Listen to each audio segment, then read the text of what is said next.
Welcome to Is This a Great Game or What? And our guests this week are the great Dan Schulman and his son Ben, who are the first father-son combo ever to call a World Series game. Ben, Dan, this is Jeff. Say hi. Hey, Jeff. Thanks for having us, and thank you, Tim. Right. Well, I've said this to both of you before, that the Schulman sound exactly alike on the air. At least they do to me. And Jeffrey and I sound exactly alike on the air also. The difference is you guys have a great voice and we have the worst voice ever. Dan, have people said to you, you and Ben sound an awful lot alike? Yeah, I get some people who say, boy, you guys are identical. I was driving around listening to the radio and I thought, why are they simulcasting TV on radio? So I get that. But then I get also what I think Ben and I think is a little more accurate. It's not the voice so much. It's more just cadence and inflection and pacing and that sort of thing. It's one of those things like you're almost too close to it. Like, I can't look at pictures of my children and tell who they look like. I have no idea about that. So I think it's kind of the same with the voice thing. So I let the outside world decide. Right. And Ben, you get the same thing, right, Ben? You sound like your dad? Yeah, I mean, I think his voice is probably a bit deeper than mine. Although if I look back at the mid-'90s videos, it might be higher than mine was right now. So watch out in 2057, because who knows what might be coming out of then. Ben, I can only dream that my voice gets a little bit deeper as I age, but clearly my dad is an example that doesn't really happen as we age. Ben, I was the same way when it comes to, I do radio, and so I feel that my dad and I sound similar, but it's the cadence. Do you ever catch yourself talking, to friends, family, whatever, and you go, oh, gosh, that's exactly how my dad would have said that. I see myself doing it all the time.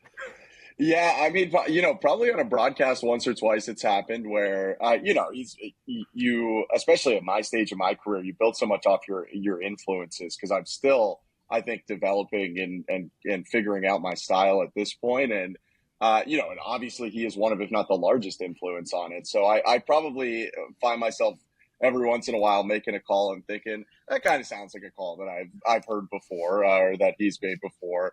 But not too much in the personal life, at least. So it's, we've restricted it mostly to the booth. And Ben, I also noticed that your dad is much taller than you. Now, being dad, I'm not much taller than anyone in the world, and Jeffrey's taller than me. How do you explain how your dad is what? Dan, you got to be 6 inches taller, right? I'm 6'3"-ish. Ben is what, 5'11", 5'10"? 5'10", 5'11". Yeah, it's somewhere in that. Yeah. It's about half a foot. It's I got the short straw, I will say, because my oldest brother Matt is pretty tall. He's like he's a healthy 6'2", and he grew late. And from what I understand, my dad grew late. And I wasn't massive early, but I was taller than some people early, and I kind of thought maybe I'd be 6'6" or something like that. It did not work out that way. Unfortunately, I ended up with about the most average height that a human being can have. And Dan, your other boys, they're not in broadcasting. Is that correct? Have I got that right? That is correct. So Ben's oldest brother is an investment banker. And brother number 2, who's shorter than Ben, actually. So Ben's not the shortest. I'm not the shortest. Is a video game programmer, and then I also have a 6-year-old whose career has yet to be determined. So we're working on that. And he's shorter than me too. So I'm on second. He's shorter than Ben too. Yeah, he's way shorter. But he's gaining on you. Right. Yeah, he is. Yeah. All right. Now, the other thing I love about the Schulmans is you guys are doing what I have done with Jeffrey. Dan recommends movies for Ben to watch. Like, Ben is too young to know these movies. So, Dan, just give us one movie. You know which one I'm talking about, that you told your son, Ben, you have to watch this movie. So this is years ago, and I always thought The Princess Bride was one of the 5 best movies I'd ever seen, and nobody can talk me out of that. And I haven't watched it in a couple of years. I don't have the memory that Tim has, but Tim both loves that movie at least as much as I do and can recite every line.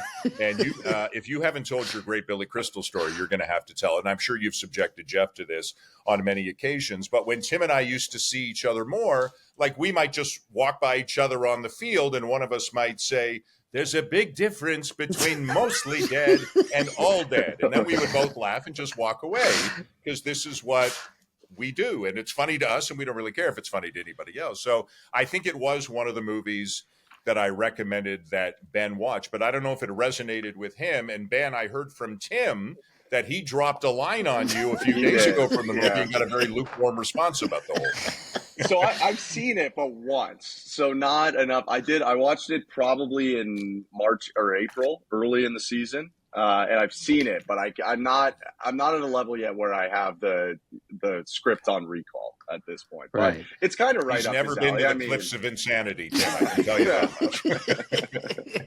And Jeff, Dan, what- after you heard Ben didn't have the right response to the line, did you say, "Well, why don't you give me a paper cut and put lemon juice in it? We're close." Right. Dan, So- we have said that on this show so many times. It's like Walter Johnson High School and that are the two heaviest references that we have on this podcast. Right. And Let me give you a funny one. So Jay Billis and I are doing college basketball games in the winter, and Jay Billis loves the movie too. And there was a player a few years ago named Admon, I think it was Gilder, not even Gilbert, like, right? But we would talk about Gilder, but do it in the Princess Bride voice.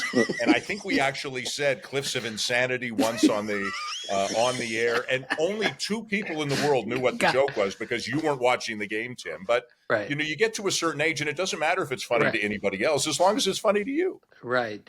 Ben, we used to have a thing at Sports Illustrated that, like, if only 4 people get this obscure reference, but at the really funny, clever people, we don't care about anybody else. And that's kind of the way it works. Ben, one time your dad said goodbye to me. All right. He was, instead of just saying, see you later, he said, have fun storming the castle. That's what he said, which is, again, another great line. So the Billy Crystal story, which Dan has mentioned, was Billy Crystal, who's like an all-time favorite of mine because he's unbelievably talented. He can do everything and he can hit. He's actually played baseball before, which has always impressed me. So he hosted Sports Center one night. This is about 15 years ago, and he was in the studio and I was at home, so it was a remote thing, so I wasn't sitting right next to him, but he interviewed me. And at the end of the interview, I just dropped thank you for bringing up such an unpleasant subject. Why don't you give me a paper cut and pour lemon juice in it? Well, closed. And he was so happy that I was quoting Miracle Max from The Princess Bride that when the segment was over, he looked at the co-host and said, Tim, God, loved him in The Hobbit. Oh, those are the days. So Ben, has your dad given you another movie to watch? Like I told Jeff, you have to watch The Princess Bride. You have to watch Parenthood. You have to watch Mr. Holland's Opus. Has he given you another movie as a young guy to try to teach you the way of the world? So recently, probably not. I would guess that I watch more movies than him at this point. I don't know that for a fact, but when I was a kid, all 3 of the original Star Wars, definitely the first 2 Indiana Jones. I don't know if we made it past the second one, but definitely the first Probably 2 not. Indiana Jones DVD box set, and then. What else? I definitely watched Monty Python as a kid, and I wouldn't have been the one to say, let's put that on at 7. So I imagine that was probably him and my older brother putting that on. I'm trying to think of other big, and a lot of James Bond, actually. We watched a fair number of James Bonds at one point, like From Russia with Love, and a couple other ones. Rocky Dad. movies too, probably. Rocky, you're right. Rocky 1, 2, and 3. So I know Rocky 4 is a lot more beloved, but we tend to be a first 3 Rockies type of family. Well, Dad, do you recognize Dan's suggestions for his son? We've got Star Wars, Indiana Jones. My dad had me watching Mr. Holland's Opus, Dead Poets Society, all of these very thinky movies at like 8. And he's like, what do you think that meant? And I'm like, I don't know, Dad. Like, can I go play with my Hulk hands now? Like, what are we doing here? Yeah. October Sky. I was pretty bad at October Sky. I take Kelly, our daughter, and Jeffrey. And Kelly's like 6 and Jeffrey's like 4. So after the movie, great movie, by the way, if you haven't seen it. So I say to Kelly, what was that movie about? And Jeffrey says, well, it was about a rocket. That's all that movie was about. It was about a rocket. He's 4 And it was years pretty old. cool. So Kelly, after great thought, said that movie was about a father and a son. How cool is that a 6-year-old can figure that? That's why I recommend these thought movies, Jeff. And you're a very sensitive kid. Jeff wasn't a great athlete, pretty good athlete, but he was the star of all the school plays. He should be watching Mr. Holland's Opus. Dan, am I wrong about this? No, you're right. I think maybe you're a little deeper thinker than I am. I'm a little more superficial. So we're out there doing Rocky and Mr. T in our household. So, but as Ben said, his oldest brother, 7 years older than him, but they were always very close. And Ben would tag along with Matthew doing whatever it was Matthew was doing. So like I'd come home a lot and the 12-year-olds would be playing basketball or more likely street hockey on our driveway or on the road. And there's 5-year-old Ben keeping up with them and oblivious to the fact that A, maybe he's not big enough to be playing with the big kids, and B, maybe the big kids don't want him there. But they did want him there because he hung in there and was a tough little SOB as a kid. So, and then they'd go inside and whatever the 12-year-olds were watching on TV or movies, Ben was always right there. Ben always assumed Matthew's got his friends over. They want me as part of the group. So he was probably influenced more by his big brother than he was by me. Right. Well, Ben, talk about influence here. I know as the son of a baseball writer and you a son of a broadcaster, I have so many memories of moments that I fell in love with the game, between us because of the access we are given being the son of a broadcaster. Was there a moment a player walks by you in the clubhouse or a moment that you kind of said, oh my gosh, I can't believe I'm here right now. And it kind of clicked for you.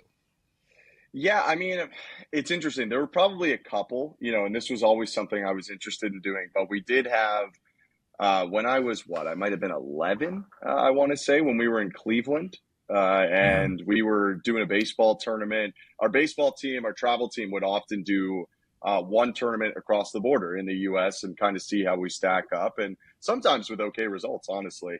And we would hit a couple major league games or maybe a minor league game in the area of that tournament, make a trip out of it. And we were in Cleveland, and the Blue Jays were there.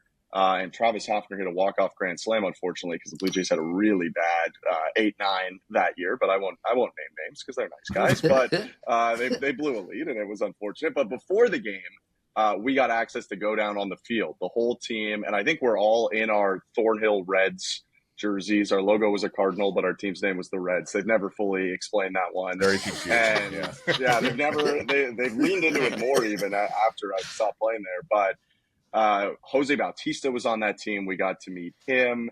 I don't think Edwin would have been there yet, but all the Jays that I would have grown up loving and watching were right on the field, and a lot of them were really great with their time. Honestly, looking back on it now, I wouldn't have totally understood it then, being 11 years old or whatever I was. But came over, signed stuff, talked to people, took pictures with everyone, and it kind of just showed another side of it. Because when you're on the outside, they're kind of just athletes, and then when you get to meet all of them as people, it really, I think, kind of changes your perspective on the whole sport. So that was one, but there were so many. I mean, we used to go to a lot of Roy Halladay games. I feel like it was not the hardest ticket to get back when I was growing up. They were in their 23-year playoff drought, and you could get them day off if you really wanted to. And there were a lot, Roy Halladay starting, or maybe Brandon Morrow's on the mound, or Ricky Romero a little bit later would have been on the mound. So a lot of those games too, just being there and watching Doc pitch was definitely foundational in me loving baseball. Yeah, Ben, how old were you when you decided I want to be a broadcaster like my dad? So, like, conceptually, maybe 8 or 9 years old, or maybe even younger than that. I think but there wasn't a lot put into it at that point. It was just like, hey, I love sports. I was not a great athlete. I was okay at best. And so clearly I wasn't going to play sports professionally or even in college. So how do I stay around them? And then actually putting action into it came when I started doing Barrie Baycats games in the Inter-County Baseball League in Southern Ontario when I was about 15, I want to say, was when I really first called a game. There isn't I remember I got to Syracuse and they were, hey, were you in your high school's broadcast program? And we used to do all the games. At least at my high school, that did not really exist. So that was, you kind of had to go find it. And I got very fortunate from a guy named Dante DeCaria who had reached out and kind of springboarded everything for me, getting me that opening there in Barrie. And then it kind of went on from there. And Dan, you weren't you weren't going to be a broadcaster at age 8. Tell us your story about what you did and how you ended up as a broadcaster.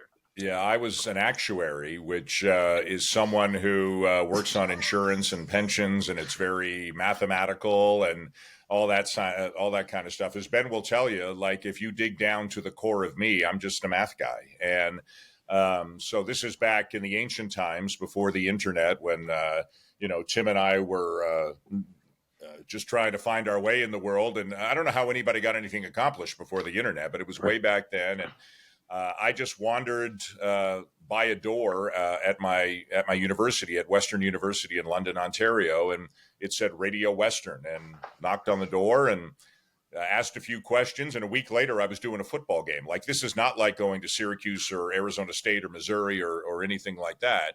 And again, it was ancient times. That was 1985. And but graduated and started as an actuary. And as I like to say, had my midlife crisis at the age of 22, which I wholeheartedly recommend. If you're going to have a crisis, have it before you have dependents. Make your career change then. And, it's a long story, but got a break, got a job, met somebody, got a break, got a job, met somebody. And, so by the time Ben was around, obviously I was well into my broadcasting career. He did it the right way. He knew early. He actually did a co-op program in high school at the local cable access channel. He learned how to use a camera, run an audio board. Like, he learned how to do all that stuff, and always wanted to go to Syracuse.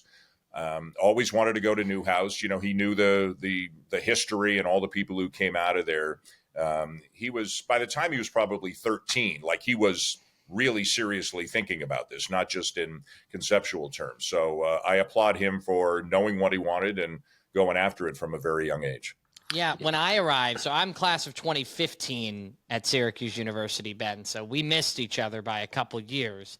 But when I arrived, my stupid story that didn't push me away from becoming a sports broadcaster, I ended up at WJPZ, Z89. I did the Z Morning Zoo, and it made me fall in love with the kind of drive time morning talk radio. I was in Cleveland, Vegas, now Philly, doing, music radio. So completely different route than what my dad does. But one of my stupid stories, and I'm sure you dealt with this, with a last name like Schulman, there were people there saying, oh, that's got to be Dan Schulman's son. They sound exactly the same.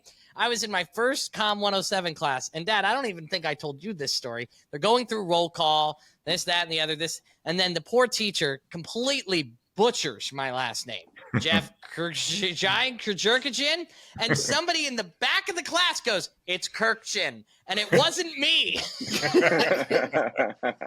I said, all right, well, this is day one at Syracuse where everybody wants to be a broadcaster, so this is going to be an interesting perspective, albeit that guy ended up being one of my very close friends throughout my 4 years there. But there was, Ben, a lot of pressure at a place like Syracuse to be great. And I know you had a really great career with WAER.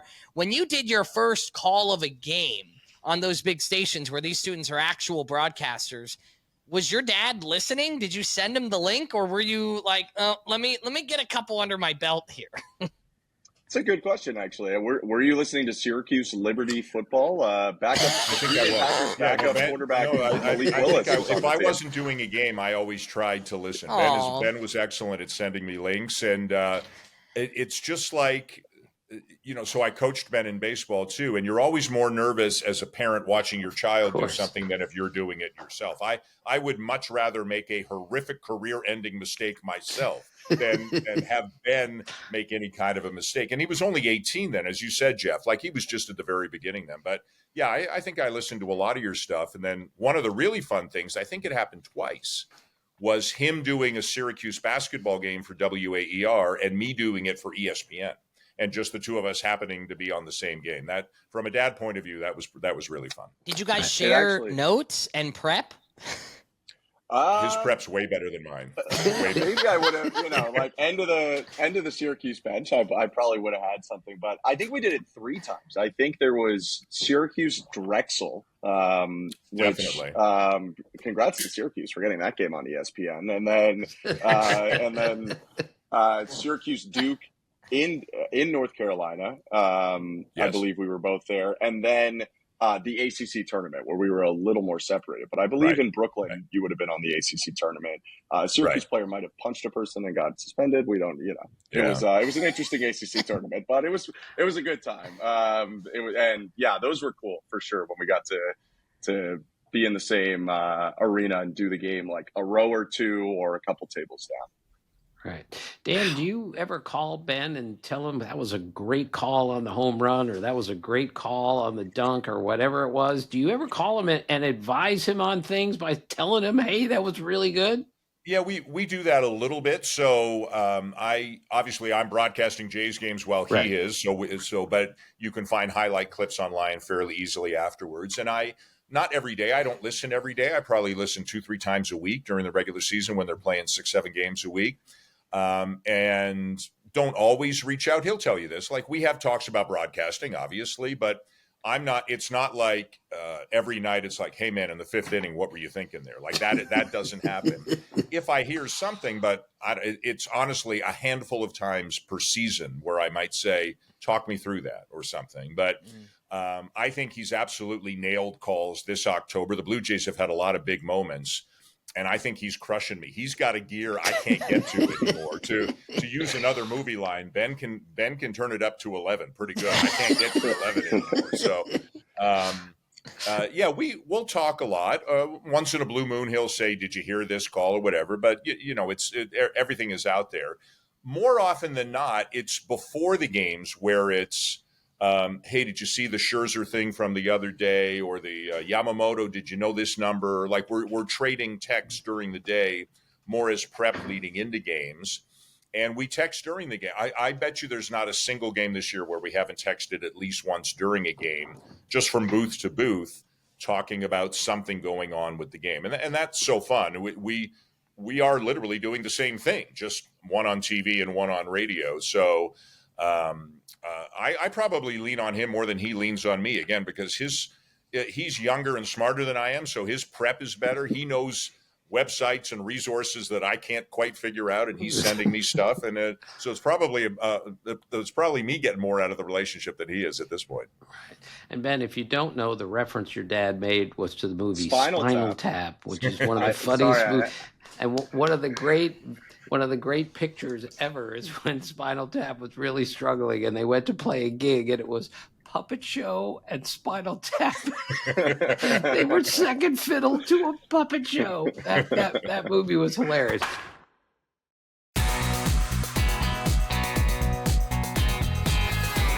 So, Dan, you brought up something. You're a math guy. I don't know if you know, Dan, or Ben, you know that my dad, Jeff's grandfather, who we named Jeff after, was a mathematical genius. I mean, well, he was a PhD in mathematics, MIT undergrad.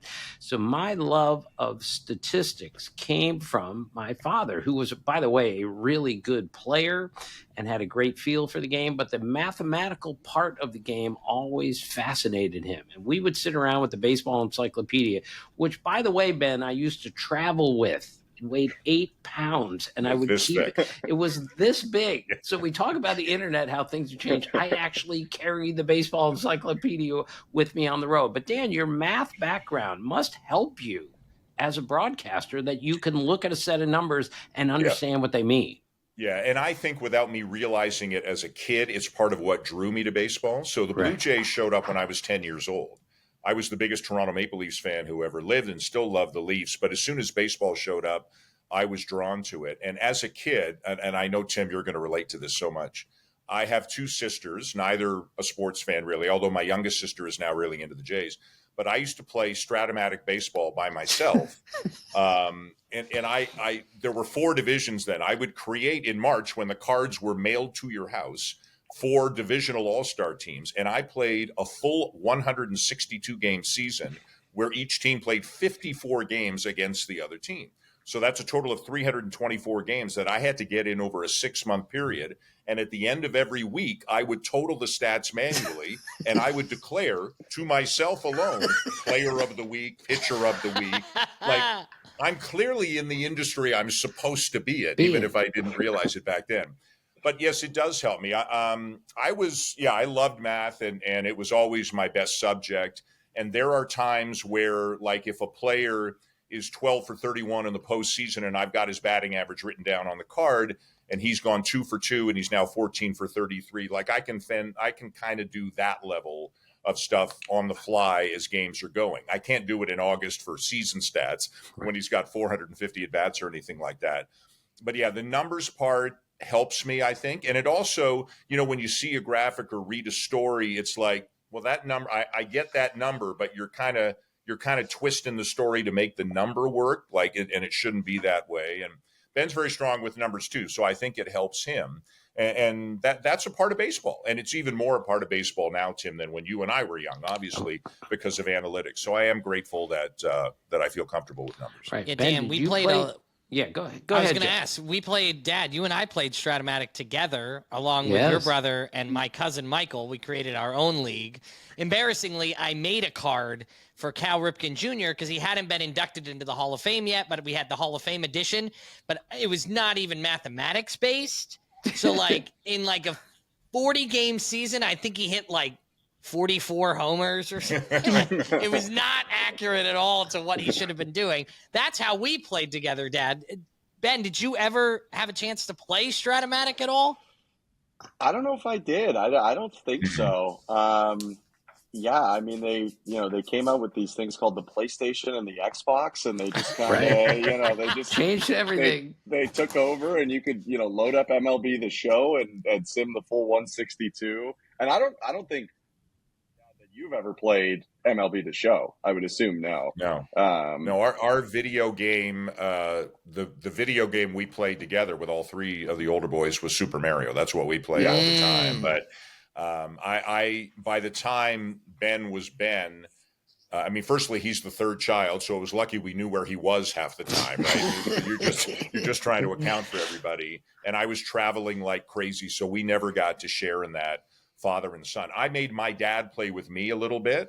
He was a dentist and worked long hours, came home in the evenings late a lot, so he didn't have a lot of time. But God bless him, if I asked him, he would sit down. And there are certain players, when I hear their names, they take me back to that moment. Like, for whatever reason, Gene Richards, Jason Thompson, those are guys I associate with 1978 and me playing Strat-O-Matic in the back part of the basement where the photocopy machine was, so I could print out a scorecard for the next game. That's what I was doing when I was a kid. Well, you guys might not know, but I am in the Strat-O-Matic Hall of Fame. I was inducted last February. So now I'm in the Strat-O-Matic. We mentioned it so many times on this show, on this podcast, that they put me in the Hall of Fame. Now, I couldn't go to the ceremony because it was right in the middle of spring training. But the kicker is I'm in the same Hall of Fame in Strat-O-Matic with Keith Hernandez. He's in the Hall of Fame also. So we had him on the podcast in March, and he told the story. He's a senior in high school, and he's playing Strat-O-Matic every single day. He gets drafted to go play for the St. Louis Cardinals. He packs his Strat-O-Matic.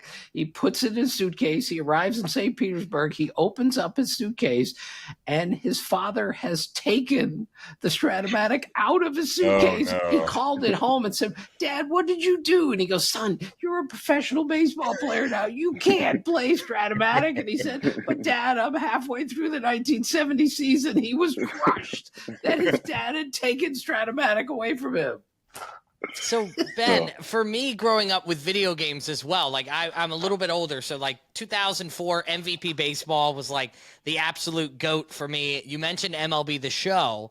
You know, you're hearing those broadcaster voices as well. You're hearing your dad on the call. Would you ever like mute the video game and try to call it yourself when you're doing a game or play? Because I feel like even I, as a non-play-by-play guy, would tend to do that. I would hit a replay and do my own home run call for Manny Ramirez of the Red Sox in 04. You know what? I wouldn't in the game. I'm not the best MLB The Show player. I'll admit I can't really hit that much. I can pitch, Oh, I but stink. I really stink. struggle with the hitting. So in game, I was full energy. But one thing, even going to when I was in college, but starting when I was a kid, you load up a home run derby. You try and get your home run derby going. And I feel like we would do a lot of home run calls for that because they give you, you know, Jim Thome really hits one. They give you the cinematic kind of where the camera's behind him and you're looking up at the ball and you got a couple seconds there. Although also, you know, I probably wouldn't do it that much because it was already kind of, I don't want to be in my friend's face with like, this is the broadcaster son, guys. So like we're hanging out with him and now all of a sudden he's like, and he goes to get the Doritos from the cabinet, you know. I didn't want to throw it too much in their face, but I imagine on a couple home run derbies, I did it back in the day. All right, Dan, I need you to tell Jeff the story. You don't have to use specific names because we don't want to hurt anyone's feelings. But one of your nicknames that we have for you is the Dabbler. I know where you're Jeff. Could you please explain to Jeffrey why someone would actually call Dan Schulman Dabbler? So it's 2011. I am in my 17th year calling baseball at ESPN. It is my first year doing the World Series on ESPN Radio. John Miller, the incredible John Miller, and Joe Morgan have been Sunday Night Baseball and then playoffs, World Series on the radio forever. But now ESPN has made a change, and it's my first World Series. Your dad is there, as he is at every World Series, and I am asked to go on a. I can't even get through this out loud. And I am asked to go on a radio show. So I sit down with the host. And the host said, I have to be very careful how Yes. Yeah. So, We don't want to hurt anyone's feelings here, Dan. Yes. I'm going to do it in my voice, just so. And the radio host says to me, so Danny, I know you've been dabbling in baseball for a while, but this is like a new thing for you or something like that. And it was the word dabbling because, again, it was my 17th year. I had been on ESPN forever. ESPN Radio forever, just only going up to the LCS, not in the World Series. And a lot of people at ESPN heard this. And to this day, your dad, and he's not alone, will walk by me and call me the Dabbler and just say, hey, Dabbler, how you doing today? And it's one of those, silly inside jokes. I would say more than 4 people know this one, maybe 8 people know this one, but it gave everybody a kick that I was dabbling at that point in my career. But Dan, how did he pronounce your last name in the same interview? Schulman. So to this day, Terry Francona, the world's greatest human being, as you know him as well as I do, who I worked with at ESPN, whenever I see him, like when the Blue Jays played the Reds this year and I walked into his office, Schulman! It's the first thing that he says to me all the time. So, you know what? I think it's funny. I love nicknames and funny stories like that. Like, again, it's a moment in time where in the moment you're like, what's happening here? But then you get 20 years of laughs out of that one moment. Like, what's a better payoff than something like that? And Ben, didn't Aaron Boone come up to you during the LDS? Tell us what happened there. Yeah. So in the playoffs, it's, less intimate meetings sometimes and more press conferences. And so Boone, the Jays are up 1-0. I think this was game 2. But Aaron has an awesome sense of humor, and he's up there and he's taking questions. And I might ask him one of the last couple of questions. So he would have seen that I was in there right before he left, and he wraps up and he walks off the podium, down the stairs toward the door to leave the room. And right before he leaves, he turned with a room full of reporters, mostly Yankee reporters who have no context for what is going on. The Jays reporters don't either. And he turned and just went, Schulman, and then left the room and walked away. And so I didn't even have time to respond. And immediately, I mean, you don't have to get it to know that he's talking to me. And immediately, a bunch of people around me just looked at me, and I was like, I don't know, guys. And I walked out because I couldn't explain it to everyone in there. But he's funny. He hasn't hit me with Dabbler. That's a one of It's one. coming. But I do get Schulman from him 90% of the time, I would say, at this point. And by the way, speaking of Boone, he looks Ernie Clement looks exactly like a young Aaron Boone. Am I making this up, or am I seeing this wrong? This is true, No. right? This is true. I have told Aaron said, so for a little background, as you know, as you guys all know, Aaron and I worked together for many years, so on ESPN. So we know each other very well. He's known Ben since he was a kid, which is why he was comfortable to do that. But when I think it was during one of the regular season series where Boone said to me, I think Ernie Clement looks like he could be a family member of mine. And I told Ernie, and I think Ernie has had some people tell him that too. And then in the division series, it's a more intimate gathering. We are in the office with Aaron Boone, and just because we know each other so well, there's kind of a 2-second lull between questions. And my question, obviously tongue in cheek, is, hey, has anybody ever told you look like Ernie Clement? Just whatever, just to be a goof. And he says in that moment, he goes, you know what's funny? I noticed a picture of my grandfather, his grandfather, Ray, who played in the major leagues, who had a nice long career when he was a young man, and he looks exactly like Ernie Clement does. So it's, who knows, strange thing. Yeah, I've been around the Blue Jays now for 3 weeks. So Ernie and I have talked multiple times about him looking like Aaron Boone. Yeah. He goes, I've never even met him before. But Ben, it's more than just the looks. It's the same cadence. It's the same mannerisms. It's the same movements. He reminds me so much of Boone. I just get such a kick out of that. Yeah, they two would very get likable guys. Well. Two guys with a great sense of humor, and we've got to arrange a meet. Maybe obviously October, the playoffs wasn't the time to do it, but maybe if I'm at a spring training game, that's a good time to do it. Next year, if the Yankees come to Dunedin, I'll arrange a meeting or something.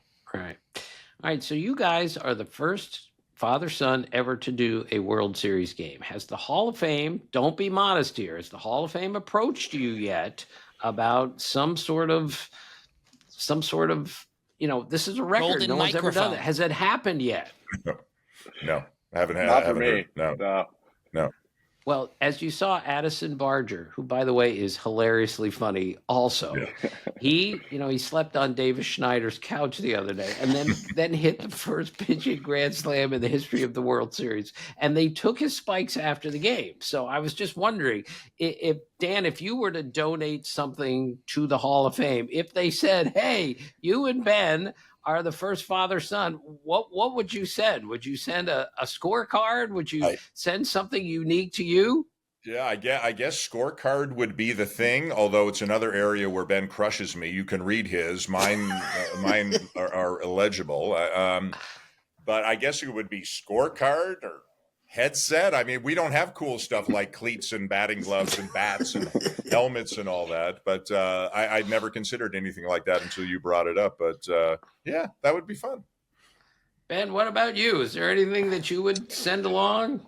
That I would send along. Yeah, I mean, now that, we have coffee cups in there and, our finished lunch, but I'm trying to think. How about a I could send well, and I don't even color coordinate, so I don't even have the highlighters in there because I'm literally colorblind, so I can't do it. But yeah, I guess like a headset, but I think I'd get in a lot of trouble if I'd have to send that email from the Hall of Fame to a couple of my bosses before I could convince them that we're giving a headset away.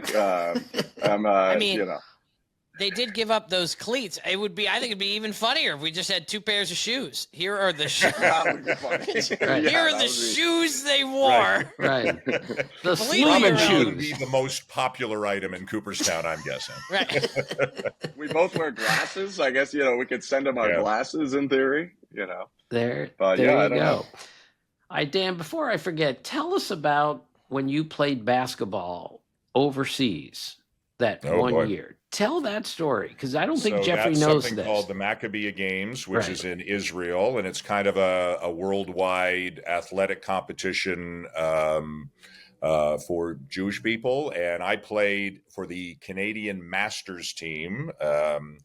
I'm not very good, never was, never will be. I'm kind of a good teammate. I'm the glue guy. I can take some fouls, set some screens, make some travel arrangements, had good status on the airline, got a couple teammates upgraded. So I'm that guy. But yeah, I did that a couple of times until my body and my lack of talent were too much to overcome, but made some great friends, and only had 2 surgeries because of it on my foot, so lived to tell the story.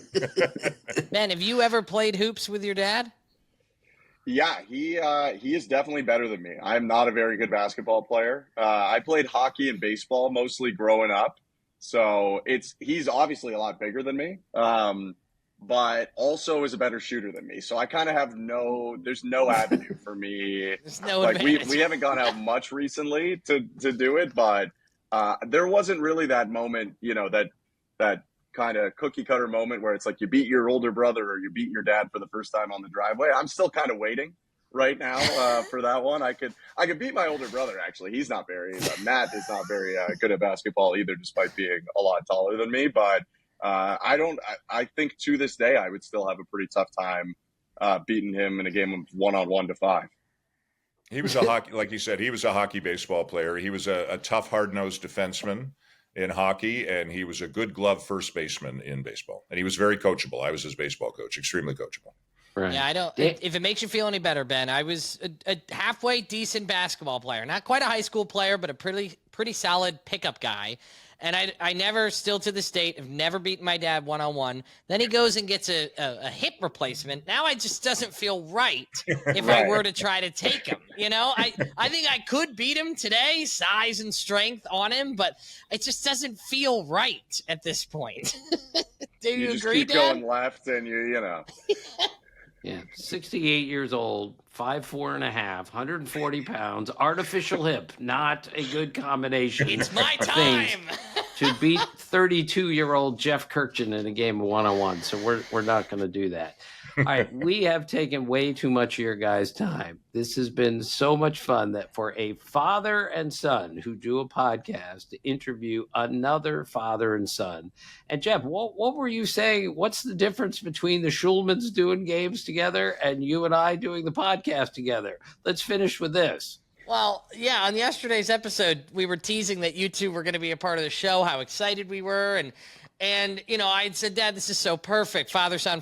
And he goes, yeah, but, their job is way more involved than what we do and all of this. And I said, well, I thought you said you were going to say their job involves them getting paid and we just do this podcast out of the goodness of our own boredom. That too. Yes. This is their career. For us, this is our hobby. Well, either way, it's great to do something with your son. Dan, I assume this has been one of the highlights of your life, working this close to your son. It is. Just to, we have the same lives and we're texting and talking every day about baseball, whether it's fun stuff or numbers or whatever. And then he does some basketball in the winter. He does games for the Raptors G League team up here in Toronto. And I'm obviously, as you guys know, a basketball announcer as well for ESPN. So it's really cool when, not that he followed in my footsteps. That's not the way I think of it. But he happens to be doing the same thing that I do. And we just have so much in common that we can share it together. It is really fun for a dad. Have you guys ever run into each other in the restroom at the press box in between a quick inning? You're like, oh, hey, Dad. Oh, yeah. All right, hold on. Yeah, I think so. Maybe not in the middle a little, definitely pre and post game almost every day. Post game. Yeah. Post game. So, or pre game. So, in game, fortunately, I might be a year or two away from this. Fortunately, I can usually make it through a game at this point, because as you know, Tim, I got to get down a flight of stairs to get to the bathroom at the Rogers Center. That's not an easy trek with 2 minutes on the clock. All right. And I'm 10 years older than you, Dan, so you've got things not to look forward to as we move forward here. So, God, so bad. But we digress. Yes. All right. Well, thanks again for you guys joining us today. And I'll leave by telling both of you, have fun storming the castle, okay? There it is. Great to see you guys. Thanks for having us.